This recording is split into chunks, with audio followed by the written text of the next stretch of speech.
مگر ریئلٹی پہ بات کر رہا ہوں کہ جمعے کے کسی خطبے پہ ہمارے علماء کرام جمعے کے خطبے میں ممبر پہ بٹھا کر لوگوں کو یہ بتائیں کہ عورت کے کیا حقوق ہیں.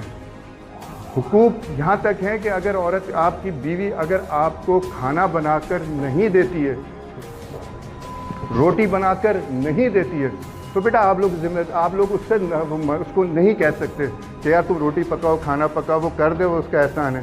بس اتنا ضرور, مگر اس کی ذمہ داری بچوں کی نگہبانی ہے. ہاں اتنا ضرور کہہ سکتے ہو کہ یار یہاں بچے کی 2 روٹی پکا رہی ہوں, وہاں اس کی 4 بنا دو, اس میں سے آپ لوگ کھا لو, مگر اس کو انفورس نہیں کر سکتے. نہ وہ آپ کی ماں کے کام کرنے کا حقدار رہے, نہ وہ آپ کے باپ کے کام کرنے کی حقدار ہے.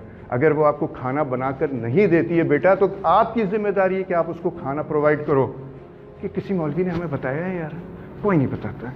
بہت کم اکا ناشر وہ شاذ النادر ہی کوئی ہمیں اس بات کو بتا رہا ہو, ورنہ ہم نے تو یقین کرو کہ یہی سنا ہے کہ جی کہ اس کی ذمہ داری, اس نے چولہا بھی بنانا ہے, بچے کو بھی سنبھالنا ہے, اور آپ کی جھڑکیاں بھی کھانا ہوتی ہیں.